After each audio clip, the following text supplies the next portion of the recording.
কাতার, যেই কাতারের মধ্যে মানুষ সারা জীবন ইমানের কথা শুনবে, আমলের কথা শুনবে, হিদায়াতের কথা শুনবে, কোরআন সুন্নাহর কথা শুনবে, কিন্তু আমল করবে না। জীবনের শেষ প্রান্তে হলে যদি আমলটা করে ইমান নিয়ে কবরে যায়, তাহলে ওই ব্যক্তি উমর রাদিয়াল্লাহু তাআলা নূর কাতার হবে। জোরে বলেন মারহাবা। ওই ব্যক্তি উমর রাদিয়াল্লাহু তাআলা নূর কাতার হবে। তাহলে আপনি ইমান নিয়ে কবরে যেতে পারবেন, শেষে ইমান পাবেন, এর কোনো গ্যারান্টি আছে? জোরে বলেন, গ্যারান্টি আছে? তাহলে আজকে কেন আমরা ইসলামের বেলায় ভাই আজান হয়ে যাবে ফজরে, নামাজ না পড়ে কেন ঘুমাবেন? যখন চলে যাবেন, আসর চলে যাবে, মাগরিব চলে যাবে, ঈশা চলে যাবে, কেমনে আপনি আল্লাহর সাথে নাফরমানি করেন? আমার আল্লাহ রাব্বুল আলামিন ডাক দিয়ে বলে, ও বান্দা, সারাটা দিন 17টা হুকুম আমি আল্লাহ তোর উপরে চাপায়া দিলাম, একটা হুকুম মানলি না রে বান্দা। এইবার আমার ফেরেশতারা যদি তোর হাকায়া হাকায়া যদি জাহান্নামের দিকে নিয়ে যায়, আমার আল্লাহর কোনো দোষ আছে? আল্লাহ কি চাই যে আপনি জাহান্নামে যান? জোরে বলেন, আপনি জাহান্নামে যান? আল্লাহ চাই? আল্লাহ চাই আমার সব বান্দাই জান্নাতে যাক। আমার নবী মিরাজে যাইয়া 2টা পাহাড় দেখলেন। একটা পাহাড় হলো, ফেরেশতার কাছে জিজ্ঞেস করে, ও জিবরিল আমিন, এইটা কিসের পাহাড়? বলে, ইয়া রাসূলুল্লাহ, ইয়া হাবিবাল্লাহ, এটা হলো আল্লাহর রহমতের পাহাড়। দেখছেন নি কত বড় পাহাড়? আর এইটা হলো আল্লাহর গজবের পাহাড়। পাহাড় আল্লাহর গজব, আল্লাহর দয়া বেশি, আল্লাহর মায়া বেশি আল্লাহর বান্দার। আল্লাহ সব সময় চায়, আয় আয় বান্দা আমার জান্নাতে আয়। অথচ এটাও তো জান্নাতের বাগান। বলেন, এটা জান্নাতের বাগান না? কোন মায়ের পুতের ক্ষমতা আছে যে এটা জান্নাতের বাগানের উদ্যোগ করতে পারবে? জোরে বলেন, পারবে? তাহলে জান্নাতের বাগান সাজাইলেও জান্নাতে বান্দা যেতে চাই না। আল্লাহ কেমনে জান্নাতে দেবে বলেন?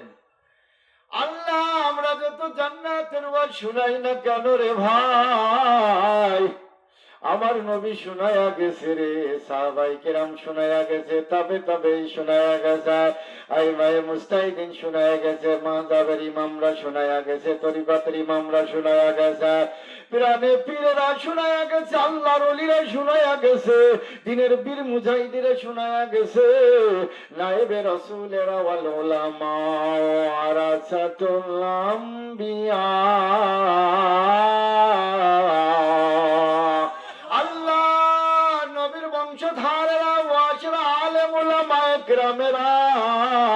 আজকেও শোনাচ্ছে, কিয়ামত পর্যন্ত শোনাবে আমার ভাইরা। তারপরেও যদি তুমি না মানো, আবার শুনাইতে গেলে উল্টায়া পাল্টায়া মামলা লাগায়া দেওয়া আছে না? না আছে?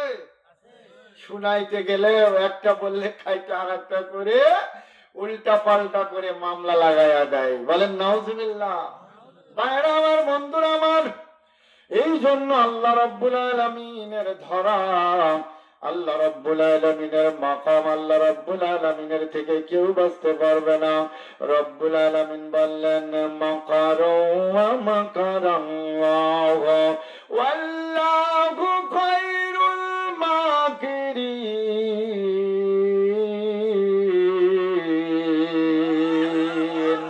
আমি আল্লাহ রাব্বুল আলামিন ঢিল দিই কিন্তু ছেড়ে দিই না। এই জালেমেরা, এই স্বৈরাচারীরা, শোন শোন, তোরা বেশি বাড়বি কিন্তু একটু রয়েছে বাড়ি। আমি আল্লাহ ঢিল দেব কিন্তু ছেড়ে দেব না। আমি আল্লাহ যেদিন ধরব সেই দিন তোর কোন বেটা আছে বাঁচাইতে পারবে? আল্লাহ ধরে নাই? আল্লাহ রাব্বুল আলামিন সাজ্জাদকে ধরলেন। এই নাফরমান সমুদ্রের মধ্যে ওর মা মারা যায়, একটা তরটা আমার আল্লাহ জাহাজ থেকে ছুটাইয়া সাজ্জাদরে বাঁচাইয়া রাখলো। ওই সমুদ্রের কিনারায় বাগে পাহারা দিয়া বড় করে করে ওই সাজ্জাদ যখন ধনী হয়ে গেল, বড় কোটিপতি হয়ে গেল, বড় শক্তিওয়ালা হয়ে গেল, ওই সাজ্জাদ আমার আল্লাহরে ডাক দিয়ে বলে, ও আল্লাহ, তোমার জান্নাতে আমি যাব না আল্লাহ, আমি নিজে একটা জান্নাত বানাইতে চাই, নাফরমানদের মতো, নর্তকীদের মতো, জাহেলদের মতো, আবু জেহেলের মতো। এবার বুদ্ধি খায় মাথার মধ্যে ঢুকিয়া গেল, একটা জান্নাত বানাইলো, বালাকুটা বানাইলো। আমাদের দেশের কিছু মানুষের টাকা আছে, কি আছে? এই টাকার গরমে চেয়ার আছে, চেয়ারের গরমে, ক্ষমতার গরমে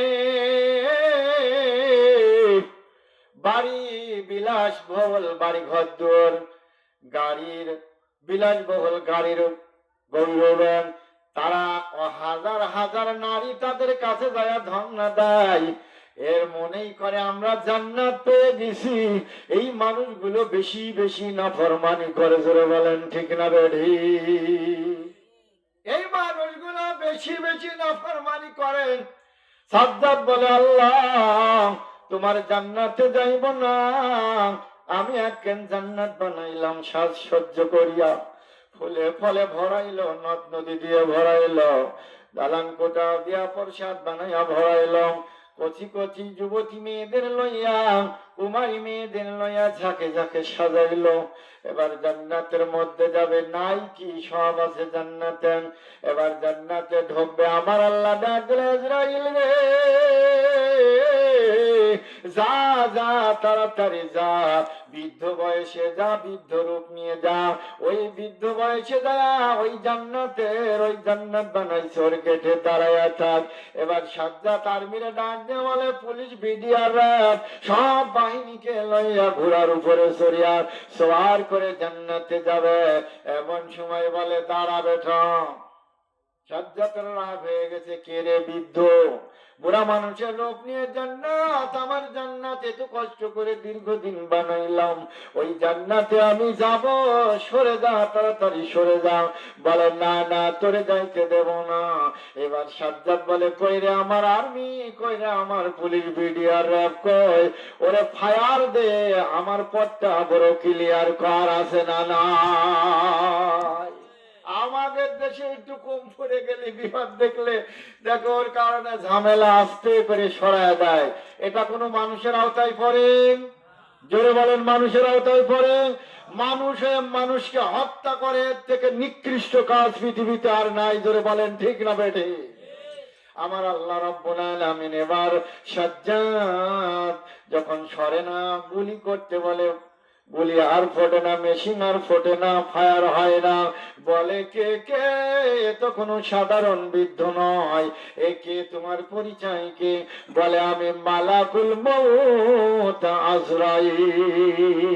জোরে বলেন আল্লাহু আকবার। এবার সাজ্জাদের খবর খারাপ, পাতলা পায়খানা হয়ে গেছে। এবার বলে, ও আল্লাহর ফেরেশতা, এবার অভিনয় শুরু করে দিল, মায়া কান্না শুরু করে দিল, কত রকমের অভিনয়। ফেরেশতার মনে মায়া হলো, আল্লাহরে ডাক দিয়ে বলে, আল্লাহ, এই বান্দা একটুখানি ভুলকি মারে দেখতে চাই। বলে, আমার আল্লাহ ডাক দিয়ে ধমক দিয়ে বলে, ও ফেরেশতা, তুমি কি জানো ও কত বড় নাফরমান? ওর মা মারা গেল, ওরে আমি বাঁচাইলাম, তিল তিল করে বড় করলাম, আমার নিয়ামত খেয়ে বড় হয়েছে, আমি আল্লাহর সাথে পাল্লা দিয়ে জান্নাত বানাইছে, ওরে এক জাররা পরিমাণ সুযোগ দেওয়া যাবে না। ও এত কিছু করলো, আমি আল্লাহ ধৈর্য ধরে শুনলাম, দেখলাম আল্লাহ সব জানে কি জানে না। এবার আল্লাহর খেলা শুরু হয়েছে, যে ও যেন জান্নাতে না যায়। তাহলে আল্লাহর সাথে পাল্লা দিয়ে কেউ